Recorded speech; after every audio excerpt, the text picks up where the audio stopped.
Another episode of Louisiana vs. All Y'all's Recruit Dat Boot. I'm Jarrett Roser. He's Sam Spiegelman, and he has been very busy to wrap up June and turn the page to July. We haven't had a chance to chop it up on here since the Friday Night Lights event over at LSU, and you went almost right from that into Rivals 5-star action where Louisiana was very well represented. Sam, let's kind of start with that, the most recent event. We'll get back to some of the LSU standouts to us from over there, not only at football ops, but the top guys going on in the Tiger Stadium. But the 5-star challenge saw an awful lot of Jakeem Stewart hitting the timeline, an awful lot of those running backs. Talk me through how well the boot was represented out there. Yeah, I thought Louisiana did. They put on a show as expected. I thought you mentioned Jakeem first. We've seen Jakeem dominate camps all over, but I don't know if he's dominated a camp to this level before. The D line MVP was Deuce Gerald's out of Georgia, who was also superb in his own right. I think the honor could have very easily been bestowed upon Jakeem. Jakeem came to play. He lined up on the edge, Jared. He lined up inside. He lined up in a 2-point stance. And really, I mean, we know the speed to power. We know the power to speed. He showed off the entire arsenal. He was showing different dips and spin moves, and he was winning in all sorts of ways. He was on his game. Obviously we've seen him dominate at this setting so many times. I thought this was a statement performance. And with all the rumors buzzing that Jakeem could reclassify to 2025, we already know that he has a lead group of LSU, Ohio State, USC, and Oregon. If this is what the senior season or his junior season is going to look like and he reclassifies, I think that certainly is going to put him right in the conversation for number one in the country for 2025. But I think, honestly, the biggest thing is that was the best camp I've seen him at. And I can't wait to see how it translates to Friday nights in that Catholic League. His numbers from last year are eye-popping, but I'm waiting to see if that dominance can translate to Friday nights, because he certainly put on a show in Jacksonville and did so right in front of someone I'm sure he looks up to, Mason Smith, who kind of was that guy before Jakeem back in the day. Harlem Berry was our running back MVP at the event. A lot of what we saw at Friday Night Lights just kind of translated right over to the Rivals 5-star. Obviously he tested with a 4.43 40. I had to, point out that he has clocked a sub 4.4 40 in the past at these events. But he is just as good catching the ball as he is running out of the backfield, and in the 7-on-7 setting and the 1-on-1 setting. There's not a linebacker or a safety in the country that can really run with Harlem. That speed, also the ability to separate, and the suddenness that he has. He's a very calculated route runner. He's got terrific hands. And we know, because, maybe not in this setting, but we know from seeing him live that once the ball's in his hands, he is very hard to get down. I caught myself showing old highlights from him from his jamboree last year, just about how electric, how dynamic Harlem Berry is. And I think, long story short, he solidified his spot as the RB1 in the country. I think there's no question that he's going to finish as the RB1 and probably the number one player in Louisiana for 2025. Sticking with LSU commits, Keelan Moses, I thought he had a really good day. We've seen Keelan on Friday nights toting the rock. We've seen him at his linebacker spot, getting after the quarterback, and obviously running sideline to sideline. But one area where Keelan always has kind of had maybe his biggest room for growth is in coverage. But, he was very light on his feet. He moved around very well in the 7-on-7 setting. He got his hand on the ball a couple of times. I think that he's really kind of, improving to be that 3-down linebacker, that guy that can line up either as an outside linebacker or a middle guy. But I already love his pass rush prowess. I love the toughness and the downhill way he plays linebacker, but the ability to step back and drop into coverage with some bigger running backs and tight ends is definitely do him well when he gets to LSU or in the next level.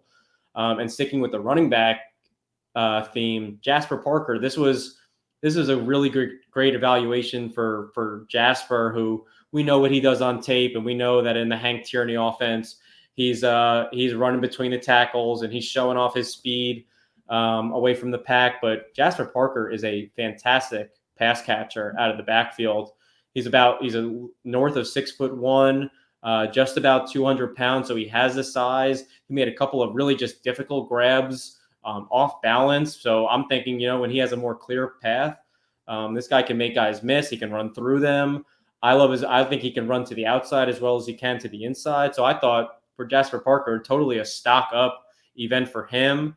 And then Deshaun Ford, I think that, there's a lot to like about Deshaun Ford's game. I don't think he's necessarily the pass catching back that you would hope, but in terms of the bruising mentality, I think I joke with him in the 7-on-7 setting. We were just going to hand the ball off to him and see if anyone was willing to tackle him. We know that that's what he does best. Still uncommitted a little bit into July, so I'm pretty sure a couple of these in-state schools are going to be directing their focus to him, and I think they might end up with a nice little steal out of Opelousas. Yeah, Deshaun has put in a lot of time and work into taking some time on the 7-on-7 circuit and trying to do some things and continue to round out his game. But where he has obviously excelled is on Friday nights in pads, bowling people over and helping lead his Tigers to a state championship game. Have been very impressed with Jasper Parker and his last year or so, watching him just continue every time out to look that much better. The other three guys you mentioned, Keelan Moses and Harlem Berry in the 25 class, Jakeem Stewart right now in the 26 class, all guys that at different points I've had as the top player in Louisiana in their class, because I had Keelan early on before making that flip and putting Harlem above him. If Jakeem, and this will be kind of a two-part question, I guess, if Jakeem were to reclassify to 2025, it sounds like or feels like Jakeem would be the top guy coming out of Louisiana in that class in your estimation, or how would you kind of weigh Jakeem versus Harlem? And I guess just kind of piggybacking as well, Jakeem, for a young guy, just wrapped up sophomore year, 1 year of varsity action under his belt, as athletically gifted as he is, to see the toolkit that he has and all of the moves you mentioned and how well he uses his hands, throwing guys around, throwing guys that are 2 years or a year ago, 3 years older than him around. Who's kind of the last defensive lineman as young as him you remember being as well-rounded, both talented and skilled as him early on? I know that's two big questions, but a lot of stuff about Jakeem and those top-ranked guys in the state to throw your way. Yeah, I think the battle for number one, if Jakeem is involved, I think the biggest thing will be the senior season. Jakeem plays a premium position, whether he's playing defensive end or, as most project, he'll be an interior defensive lineman. The best thing that an interior defensive lineman can do right now is provide a pass rush, and Jakeem Stewart has that in his bag. So I certainly think that if he reclassifies, it's going to be a very, very compelling debate between him and Harlem Berry, because Harlem Berry does not play a premium position at running back. Having said that, I think he is the unquestioned, far away best running back in the country. And I think his skill set goes beyond just a typical running back. As we've mentioned time and time again, I think he can be a slot receiver. I think he could he can work on the outside. I think when you think about his ability to change the game from a return game angle, I think it'll be a really healthy debate. But, given the biggest thing, as I said before, biggest thing for Jakeem would be doing it on Friday nights and putting that tape together. And same for Harlem. Harlem could be the Gatorade Player of the Year, given the numbers and the production and the obvious dominating fashion that he plays with at St. Martin. So I think it'll be a very healthy debate if and when Jakeem classifies. Who he reminds me of has to be Mason Smith. You're talking about just the rarest form of size. Both of them are about 6'5.5". Jakeem is now up to about 285 pounds. Just seeing Mason in Jacksonville, Mason. It's funny because he's Mason, but he looks like an NFL defensive lineman. He looks like he looks like Calais Campbell walking around heads and shoulders above everyone else with a super broad frame right now, and he's all yoked up. Talking to some coaches around the country about Jakeem he dominates, from a 2-point stance and playing defensive end. He's got, this wingspan that can, mull over guys, and he's got speed and he's got power to push you around. But when you put that in the middle, I don't know if there's a guard or a center in the country that can really withstand that consistently. And I think when you combine those factors, man, I don't think we've seen anyone actually come and produce like that. from that position. So I think he's oozing with potential at this point.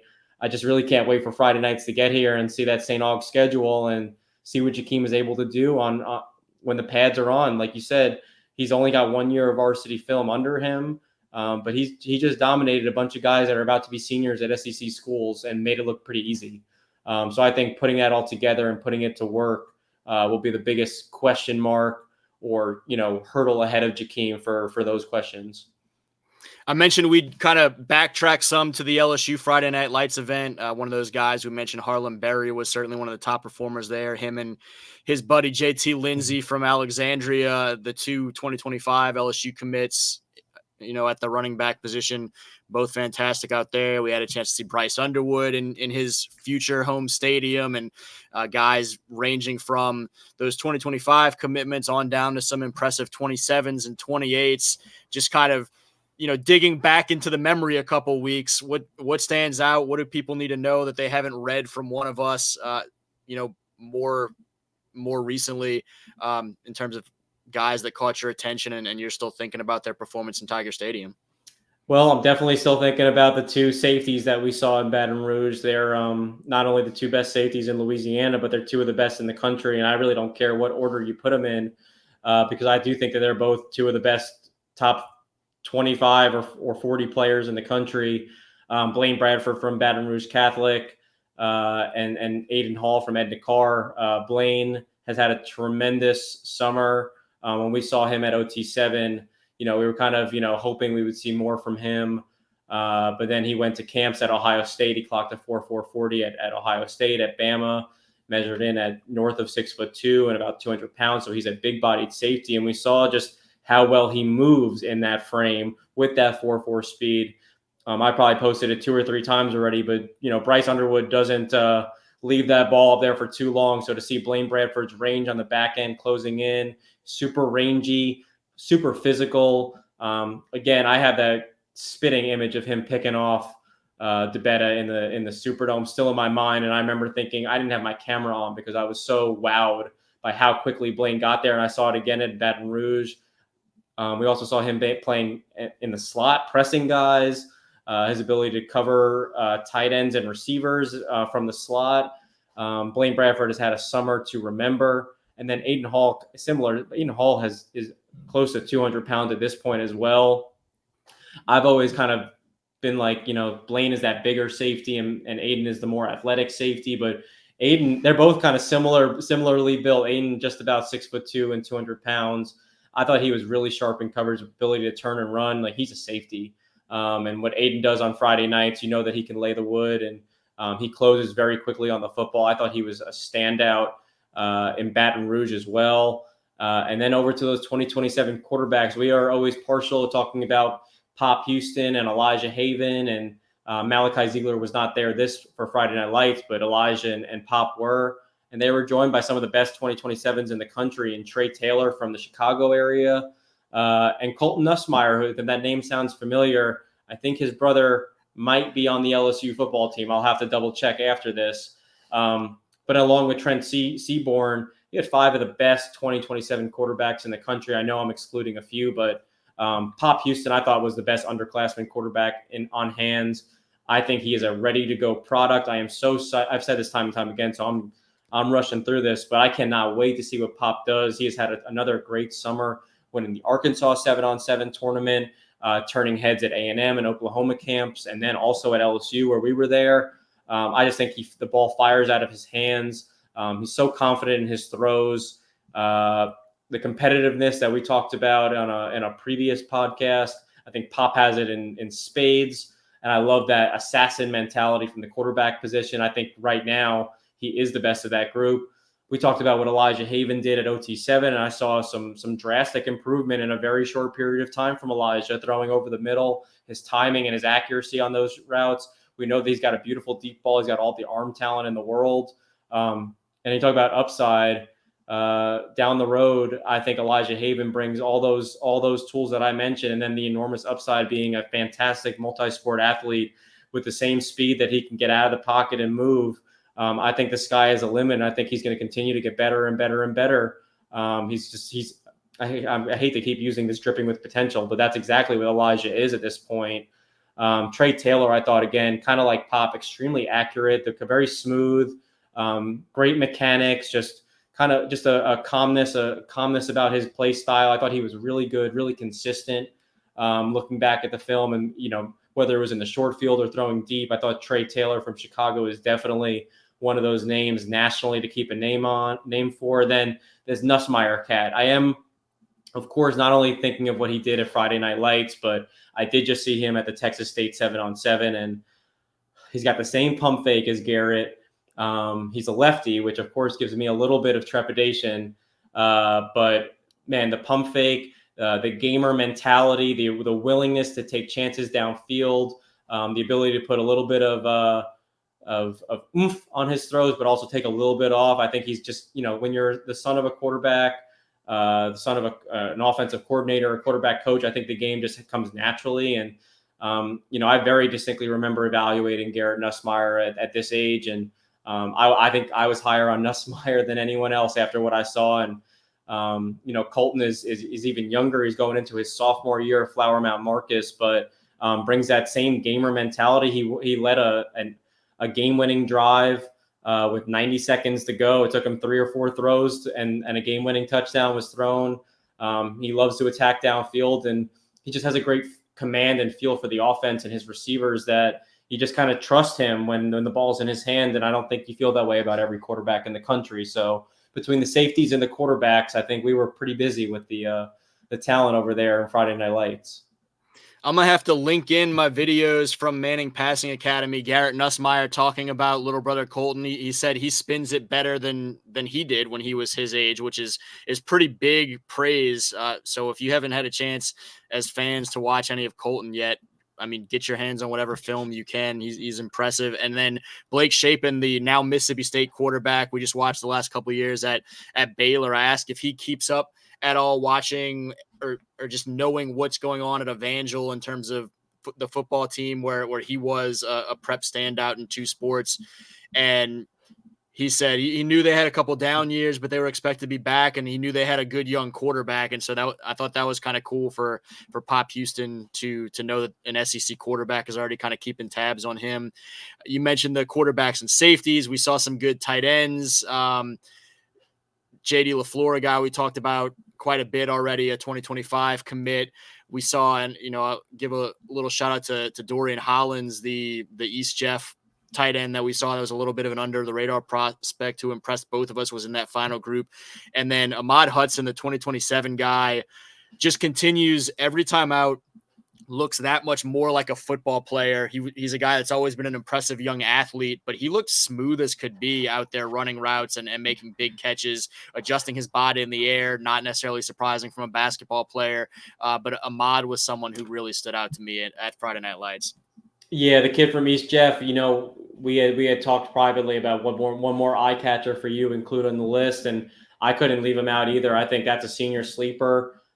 Wouldn't surprise me if a school like UL or Tulane or someone popped in late, because he's 6'4", plays above the rim, made a couple of just really terrific catches in that elite group at Friday Night Lights. And then Ahmad, I think a couple of weeks ago there was some buzz that he might just be a basketball player, even though he's put together some fantastic highlights at Ruston. Seeing him work out at tight end, I think changed that perspective. I think he's a really good route runner. Obviously, he's got tremendous hands. He already knows how to play above the rim. But I thought his route running, his ability to come back to the football, his ability to adjust to the football, his catch radius, all those same traits that make Trey'Dez Green so great at East Bell and then Zachary. I think Ahmad Hudson is not too far behind at this point going into his sophomore year. I think by the time he's going into his junior and senior years, we're talking about one of, if not the best tight end in the country, with the same sort of Trey'Dez Green upside that had him as the best tight end in the country. And I love basketball players that play football at that position. Antonio Gates is obviously the first that comes to mind, and Ahmad Hudson gave us plenty to chew on after his performance at LSU. Defenses are in trouble in Louisiana the next few years. He's a guy that I definitely thought was farther along this year as a basketball player, and just a guy that that the Bearcats on their basketball run knew they could run everything through and could go be the leader, whereas he was still a young guy on that football team and just used in spots and, go catch this impressive jump ball highlight and stuff of that nature. But he's starting to look like that guy for the football team for the next 3 years as well. Just kind of running through a few more because I know you have a heart out. Jabari Mack continues to test phenomenally everywhere he goes, and some other young guys who kind of caught my attention that we'll be watching for the next 2 or 3 years. Nathan Green, the Evangel standout that can play anywhere on the football field. He worked at wide receiver at Friday Night Lights and was great. Braylon Huglon, another Shreveport guy, cornerback up there at Calvary Baptist, one of the most productive members of that 2027 class early on in Louisiana, all-state consideration and all those things for a state champion. He was a member of that final group participating in Tiger Stadium. And a couple of guys that we haven't seen as much of yet, Calvin Urson Jr. from Live Oak, the big two-way standout for or we expect to be standout. He hasn't even played his freshman year yet, but is already getting reps as a first-team two-way guy for the Eagles out there in Watson. And then Patrick Wiley-Patton, a two-way guy for the U-High Cubs that we saw a little bit of. And he's another multi-sport guy, a DB that Corey Raymond's got his eyes on that 2027 class. But we've mentioned it before on here, the talent in Louisiana just kind of keeps on coming. It'll never stop. Nathan Green was a top performer, an eye catcher, whatever you want to call it. Nathan Green was that. I had to reach out to you to make sure I was because he is now transferred to Evangel. Easily one of the top receivers on hand at that camp as an underclassman. Burnt downfield time and time again. Jabari Mack has been dominating this entire June. Even though he's only 5'11" and a half, you see he goes over the middle really well. We know he can stretch the field. He has, sub 4.4 speed, but I love the way he's going over the middle, making tough catches. I just think, first of all, they have a wealth of options to throw to at Destrehan. I'm really excited to see what kind of year Jabari has. But between Future 50, LSU camp, all these different Clemson, Ohio State, and Alabama camps, everything is falling into place for Jabari Mack. Certainly the early favorite as the top receiver in the state for next year's class. He's Sam Spiegelman. He's got a lot to do this week, a busy holiday week. And so, Sam, I appreciate your time, man. Happy to be here, Jarrett. You got it. He's Sam Spiegelman. I'm Jarrett Roser. This is Louisiana versus all y'all's Recruit That Boot. I think you can hear his phone buzzing. He's got things to do. Thank y'all for watching, and make sure to check us out next week as well. We'll have more on some of these July commitment announcements coming on down the pipeline.